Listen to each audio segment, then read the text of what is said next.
Hello बच्चों, आपका स्वागत है मेरे YouTube चैनल पर। आज हम जानेंगे सेल के बारे में। तो सभी स्टूडेंट्स इस चीज़ को अच्छे से जान लीजिए कि हमारा पहला चैप्टर जो होता है वो सेल से संबंधित होता है। कोशिका जो है वो जीवन की इकाई है। हमारे पूरे शरीर की सबसे छोटी जो इकाई है जिससे हमारा पूरा शरीर बना हुआ है उसे हम कोशिका कहते हैं। तो आज हम इसी कोशिका के बारे में जानेंगे। दोस्तों, वैसे तो अगर हम देखें तो ये बहुत ही मैजिकल चीज़ है, क्योंकि इससे पूरे संसार का निर्माण हुआ है। जो भी जीवित है या जो निर्जीव हो गया है वो किसी न किसी रूप से कोशिका से बना हुआ प्रतीत होता है। जो भी हम निर्जीव चीज देखते हैं उसमें भी कई कोशिकीय जीव पाए जाते हैं जो कि कई प्रकार के होते हैं। तो आज हम पहले देखेंगे कि कोशिका में आखिर क्या क्या चीजें होती हैं जो कि इसको जीवन जीने लायक बनाती हैं। तो हम सबसे पहले देखते हैं इसके स्ट्रक्चर के बारे में। दोस्तों, कोशिका जो होती है वो कई प्रकार के हो सकते हैं। आकार इसके अलग अलग हो सकते हैं, लेकिन इनके आंतरिक जो अंग हैं वो लगभग समान हो सकते हैं। कोई विशेष कोशिका होती है जिसमें कोई विशेष अंग पाए जाते हैं, अन्यथा जितने भी कोशिका हैं उनमें लगभग समान अंग पाए जाते हैं। तो पहले देखते हैं हम एक सामान्य सा कोशिका है ये। इसके सबसे महत्वपूर्ण अंगों के बारे में जानेंगे, आखिर ये अंग क्यों है और इनके क्या कारण हैं। तो सबसे पहले हम शुरुआत करते हैं इसके आवरण के साथ। ये जो बाहरी आवरण है आप देख सकते हैं इसका, ये हमारा जो बाहरी आवरण है इसे हम कहते हैं प्लाज्मा झिल्ली। इसे हम कहते हैं प्लाज्मा झिल्ली। इसकी खास बात है, अभी कोशिका के अंदर में कुछ खाद्य पदार्थ अंदर जाएंगे, पोषक तत्व, कुछ जो उसमें मतलब पोषक तत्व को ग्रहण करने के बाद जब बाकी जो वर्ज्य पदार्थ बनता है उसको बाहर भी आना रहता है। तो इस प्लाज्मा मेम्ब्रेन में कुछ छोटे छोटे छिद्र पाए जाते हैं, कुछ छोटे छोटे छिद्र पाए जाते हैं।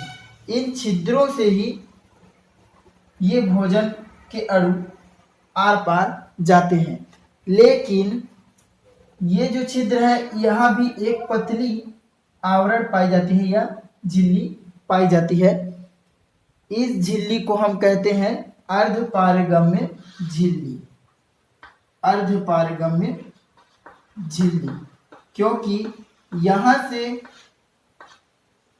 जो सिलेक्टेड होते हैं, मतलब सभी अणु यहाँ से पार नहीं हो सकते। जो ये सिलेक्ट करता है कि क्या अंदर जाने लायक है, तो यहाँ पास ये एक सिलेक्टिव मेम्ब्रेन है। ये सिलेक्ट करता है कि क्या पार हो सकता है, बस वही चीजें अंदर जाती हैं और बाकी चीजें कोशिका के बाहर रह जाती हैं। तो यहाँ पास एक अर्धपारगम्य झिल्ली है, इसी को हम क्या बोलते हैं, प्लाज्मा मेम्ब्रेन का पार्ट है वो। इस पूरे झिल्ली को हम बोलते हैं प्लाज्मा झिल्ली। दूसरे अंग पे आते हैं जो कि महत्वपूर्ण है, तो ये है केंद्रक। केंद्रक के अंदर डीएनए के भाग होते हैं। यही डीएनए है जो कि बहुत ही रूपांतरित होकर जीव को आइडेंटिफाई करता है कि वह किस प्रकार का जीव है और उसके पूर्वज कौन थे और आगे भविष्य में उसके पूर्वज क्या होंगे। इसमें विकृति हो जाने पर, अगर केंद्रक के अंदर जो डीएनए पाया जाता है, अगर इसमें विकृति हो जाती है तो आने वाला पूरा उस व्यक्ति का, उस जीव का पूरा जो प्रजाति है आने वाला, उसमें पूरा परिवर्तन हो जाता है। इस चीज को हम कहते हैं म्यूटेशन या उत्परिवर्तन।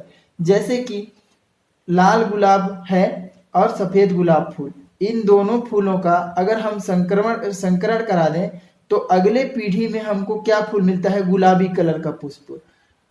फिर से अगर गुलाबी पुष्प का किसी भी सफेद या लाल से संकरण करा दें तो अगले पीढ़ी में हमें 1:1 के अनुपात में प्रोडक्ट मिलता है। मतलब कि अगर लाल और गुलाबी को करेंगे तो लाल, 2 गुलाबी और 1 सफेद, मतलब एक ही पौधे पे 3 कलर के फूल होने लगेंगे और उसकी प्रजाति जो है वो वहां से म्यूटेंट हो जाएगी, उत्परिवर्तित हो जाएगी।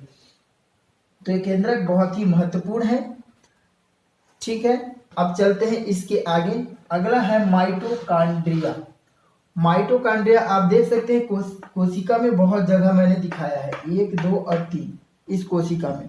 लेकिन इनकी संख्या कोशिका में बहुत ज्यादा होती है। कारण यह है कि इसे कोशिका का पावर हाउस कहा जाता है, पावर हाउस, ऊर्जा गृह कहा जाता है, क्योंकि यही वो पार्ट है जहां से कोशिका को ऊर्जा प्राप्त होता है।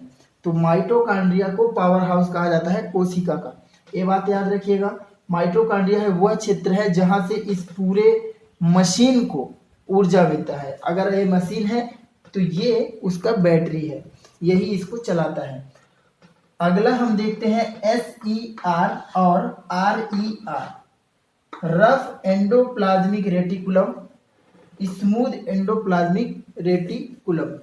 तो ये एंडोप्लाज्मिक रेटिकुलम जो है ये हमारे प्रोटीन उत्पादन में एक महत्वपूर्ण भूमिका निभाते हैं।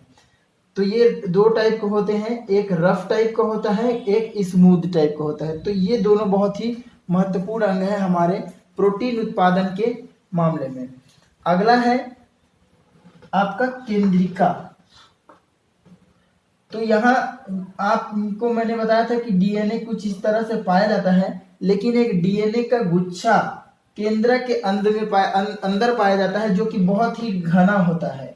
घना डीएनए का गुच्छा होता है, गुणसूत्रों का गुच्छा जिसे हम कहेंगे, क्रोमोसोम्स का गुच्छा, इसी को हम कहते हैं केंद्रिका। तो यह वह महत्वपूर्ण भाग है जो बहुत प्राचीन से लेकर भविष्य में होने वाले सभी म्यूटेशन तक के सूचनाओं को रखता है, क्योंकि यह डीएनए का बहुत बड़ा भाग है। तो यह बहुत महत्वपूर्ण है। अगला है सेंट्रोसोम। तो दोस्तों सेंट्रोसोम क्या करता है कि जिस समय ये कोशिका विभाजन आदि होता है तब ये अपना निर्णायक भूमिका निभाता है। यह इसे बीच से विभाजित करने में एक महत्वपूर्ण भूमिका निभाता है। अगला है राइबोसोम। तो राइबोसोम दोस्तों, राइबोसोम सबसे महत्वपूर्ण भाग यह है क्योंकि यह प्रोटीन निर्माण करता है। कोशिका जो भी यहाँ से भोजन पदार्थ प्राप्त करेगी, तो राइबोसोम वह फैक्ट्री है जिसको हम प्रोटीन फैक्ट्री कहते हैं, प्रोटीन फैक्ट्री। राइबोसोम से याद रखिएगा प्रोटीन से संबंधित है, ये प्रोटीन का निर्माण करता है। अगला पार्ट है लाइसोसोम। लाइसोसोम के अंदर दोस्तों अम्ल पाए जाते हैं, लाइसिन, इसे कहा जाता है लाइसिन। लाइसिन नाम का एक तरल इसके अंदर भरा रहता है। यह एक पैकेट है, बलून मान लीजिए होली वाला, उसके अंदर ये लाइसिन भरा रहता है। जब ये फटता है तो इसके आसपास के कोशिका भी पूरी तरह से गल जाता है, खराब हो जाता है। तो लाइसोसोम को आत्महत्या का थैली कहा जाता है। अगर कोशिका में लाइसोसोम फट जाता है तो कोशिका भी पूरा गल जाएगा, पिघल जाएगा। तो इसे क्या कहा जाता है? आत्महत्या का थैली। तो याद रखिएगा आत्महत्या की थैली। आखिरी पार्ट बचा हमारे कोशिका का, उसे हम कहते हैं गोल्गी काय। इसे गोल्गी बॉडी, गोल्गी अपैरेटस भी कहते हैं। दोस्तों यह सबसे पुराना कोशिकांग है, इसी से ये सारी संरचनाएं बनी हैं। तो इसे हम कहते हैं सबसे प्राचीन कोशिकांग। इसी गोल्गी बॉडी से आरईआर रेटिकुलम भी बना है, इसी से केंद्रक का निर्माण हुआ, इसे माइटोकॉन्ड्रिया इसी से बना है। तो कुल मिलाकर यह एक बड़ा भाग है जो कोशिकांगों का निर्माण करता है। तो गोल्गी क्या है? कोशिकांगों का निर्माण करने वाला भाग है। तो दोस्तों आज के इस वीडियो में हमने कोशिका के बारे में काफी चर्चा की है। अब हम इसके ऑर्गेनल्स को, जो ये कोशिकांग हैं, इनको संपूर्ण रूप से पढ़ेंगे।